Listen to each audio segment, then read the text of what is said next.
Hi, my name's James Short from HGKC, and we've put together a presentation called Crisis Management in Challenging Times to help you and your business survive through our current crisis. Our objectives for today are, first of all, to give you some pointers to help you review the future business challenges that you face. And remember that every business is unique. And although we have produced a generic presentation, hopefully there will be pieces in here which you can use to help you and your business survive this challenge.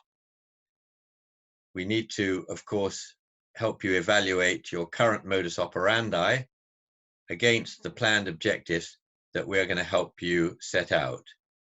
And this will be in the form of a strategy on a page. And this will become clearer as we go through the presentation. We need to look very closely at the implications of the changes that you will be faced with. And out of that, we will help you to provide a 90-day action plan that will ensure your survival through this crisis. How to get started? Well, in my past, we used to use something called the 4 Ds: decide, divide, delegate, and deliver. You have to make some decisions, hard as though it might seem, in reviewing your customer base, which is the key to your future survival. You need to look at how you can help them through the crisis. You need to listen to what their challenges are and see how you can help them. And depending on the size of your company, you need to divide all the actions into bite-sized chunks. If there is only one of you, you still need to do this, because an elephant, as we all know, can only be eaten in bite-sized chunks. And by dividing everything up, it becomes more manageable. And in the same category, really, to each of these actions, the who does it, by when, and with what resources has to be decided and written down. And this is something that once we've helped you create the plan, will be reviewed every week to 2 weeks, depending on your speed of operations. And then, of course, in the delivery phase, we need to work out a communications plan, a communications action plan that helps you put your initiatives actually in place and working. So what are the considerations? Well, we're looking at 3 really. In the work streams, the most important, of course, are people. And closely followed, if not equal, are finances. And without marketing and sales, your company will simply wither.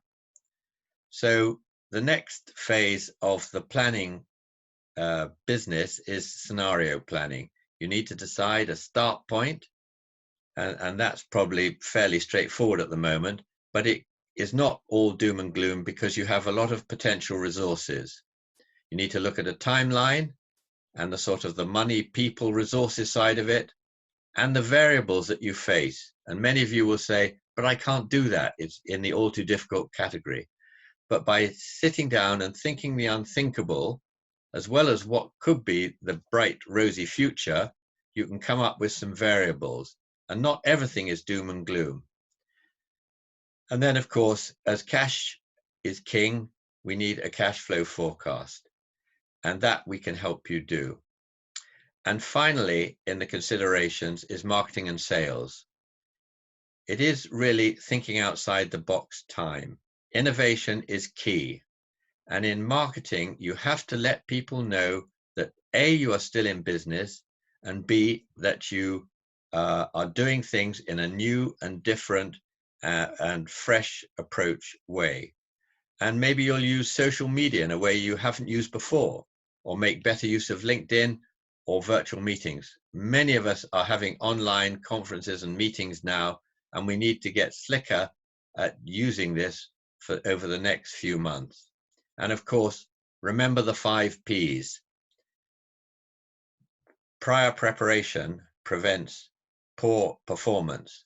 So all the work that you do in preparation will pay dividends, believe me. Let's look at workstream 1, the people.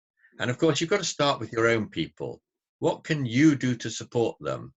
They're going to have to work from home, or maybe there's flexible working if you're in one of the categories where people have to come into work, or there's furlough. Decide what it is and how you can best help them. And of course, the most important thing is to listen to their needs and see what you can do. Maintaining the team is absolutely key. And this isn't just the employees, but of course it's your customers and suppliers. Talk to them and see what they are thinking about and how you best as a team can work together into the future. And then the online initiatives.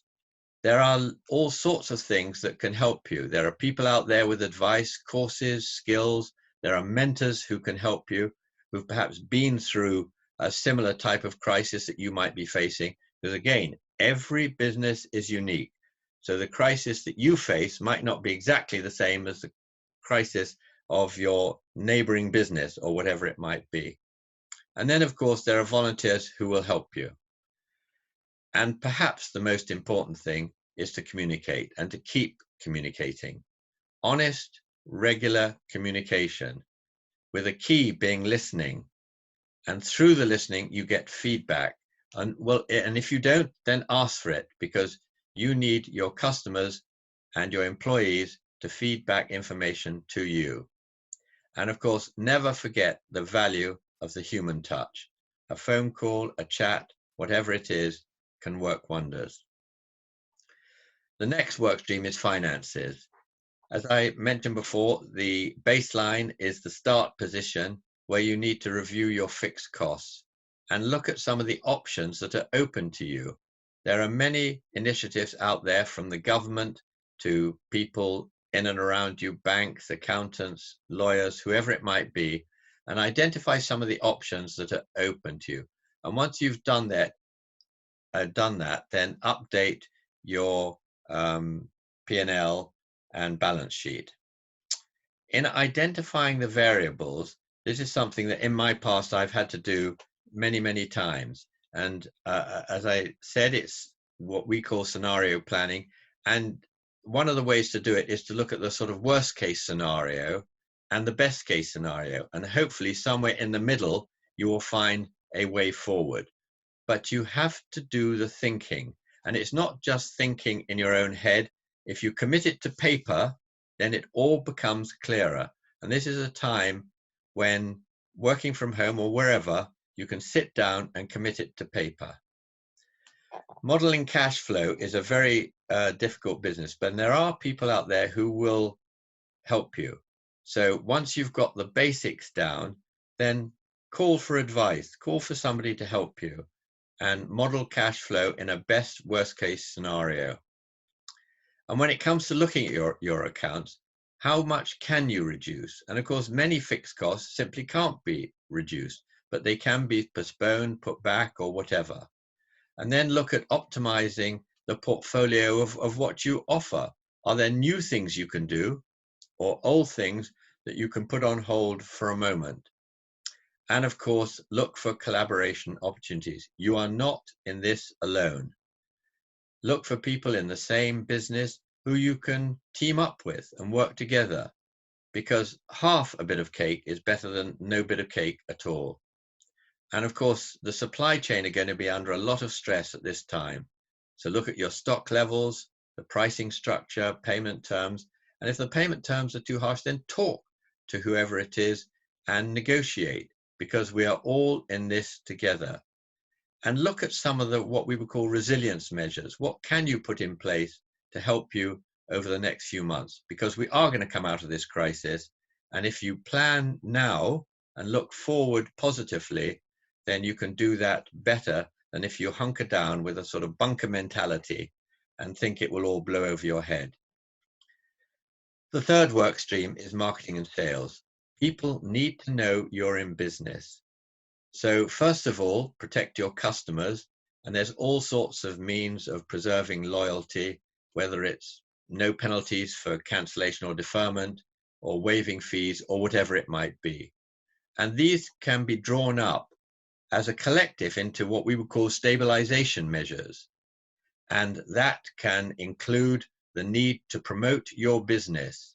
And so that you have to revise your sales targets, and have some flexibility. It is the time now to think the unthinkable and just see where it will lead you. And you'll be surprised actually at how often that will come out positively. A new sales forecast is a must.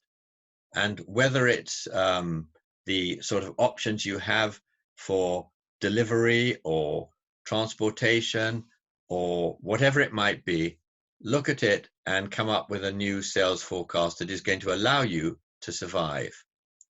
And for future investment, the government's offered money in certain circumstances, and it depends how big your business is and what category you fit into. And there are both grants and loans. And one of the tips that we just picked up today is that if a loan is coming your way, you might not want to saddle your company with more debt. And that's absolutely right. So put in place all the paperwork to get the loan and defer it until you need it, so that if it's got a year to run, you can put that year off paying back for as long as possible. And of course, throughout it, and I've kept talking about this, increased communications, more frequent calls to all your supporters, accountants, banks, whatever it might be. And look at the online opportunities. Certainly my LinkedIn has gone mad over the last few days with people coming up with online suggestions to do this, that, and the other. Well, go to a source of advice and help that you can trust and look to see what they can provide in terms of helping you. So what are the actions? Well, we've put the actions into 3 categories. The first really is understanding the exposure. We're all exposed to this crisis in different ways.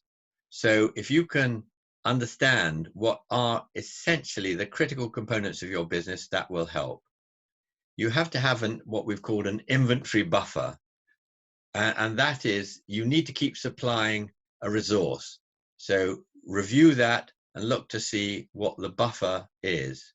And in your supply chain, it's no use you promising people and then suddenly your suppliers, who are in the same boat as all of us, suddenly can't supply a vital piece of kit for you or a support service. And then draw up this scenario plan for 6 months. And we reckon that certainly that is something about the horizon of what the current planning should be at the moment. And then, of course, talk to all your existing customers again to determine the likely demand requirements from them, because they want to do business, they want to stay in business, and they probably need your help. The second lot of actions are to address potential shortfalls. These are going to occur. Now, if one of your markets has simply shut down, well, then you have to look for new markets. I mean, we heard of a car hire company this morning, whose, of course, immediate market has simply dropped through the floor. Well, people will still be driving around and will still need that sort of resource. Well, look at new markets and how you do it. So whatever it is, take a blank sheet of paper and look for new markets. And in all of this, the travel and transport is going to be restricted. We know that. But online, we can do all sorts of amazing things. And certainly the online groups that I've been talking to within the last week or so have me getting better and better and more professional. So consider what the opportunities are online for you. And of course, if there are cost-saving measures, then reluctantly, you might have to take them and then tell the people or your customers or whoever it is who it impacts how it affects them.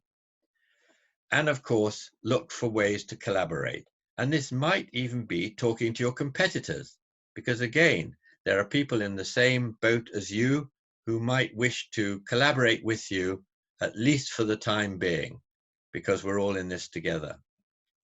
And the third is to review what we've called additional options. Innovation, innovation, innovation is what it's all about. New markets, new links, new suppliers, whatever it might be.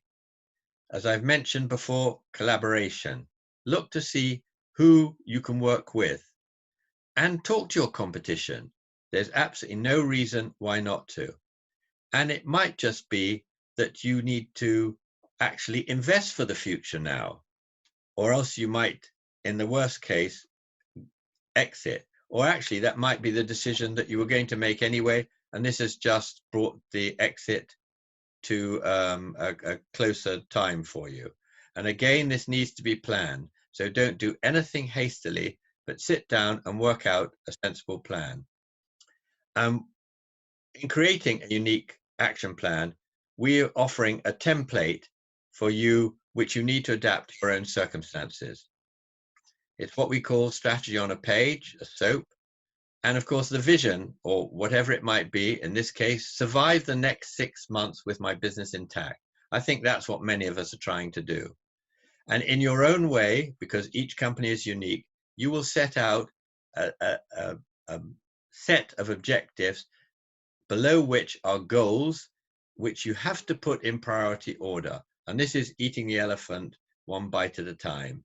You can't do everything all at once. So look at the priorities, focus on them, and create an action item with who's going to do what and what timescale with what resources, and set a budget for it that is reflected in your cash flow forecast. Set some success criteria and then monitor how it goes along. And we would recommend at least a review every 2 weeks, because this is not a document that you write and it stays the same. It is not a tablet set in stone. This is something that you review, use, and move on and amend. So this is your vital lifeline to the future. However, it's no good having a plan if you don't put it into action. So the who will do what, with which resources, and by when has to be communicated. And in order to communicate, you've got to go through the let people know, make sure they understand, and make sure that even though they understand, they actually want to do business with you, so they're convinced that the help that you can offer them will help them survive the next 6 months. And for each of those columns, the awareness, comprehension, and conviction, there is a message, and the message will be subtly different. And you might choose to put it out over different mediums, whether it's social media or in print or on the radio or through webinars. There are lots of different ways to do it now. But if you create a communication action plan to take your SOAP and then tell people about it, we have found that this is the best way to move forward. So, your homework. You have to now, if ever there was a time to work on your business, not just in it, it is right now. And I'm sure that you understand that. Create a plan. Without a plan that is written down, you're actually directionless. And with all due respect, it's no use it being in your head. It has to be on paper and reviewed and changed and amended. With many of the plans that I had drawn up in my past, did I put them all into effect? I most certainly didn't. But the act of creating a plan is absolutely essential, because it allows you to think through many of the issues that I've addressed in this presentation just now. And of course, it's lonely at the top. If you're the leader, the managing director, the CEO, talk to people. I've talked about communication all the way through. And if you want advice or support or mentoring or whatever you would like to call it, there are people out there who will listen and will help. So use your network that you know, like, and trust. It is the most affordable way to survive the next challenges that we all face. So to sum up, focus on your business, give it some direction, really ensure that you have clarity and maintain control. And if you need help with your homework, please do contact HGKC. Thank you very much indeed for listening, and I hope to hear from you. Thank you.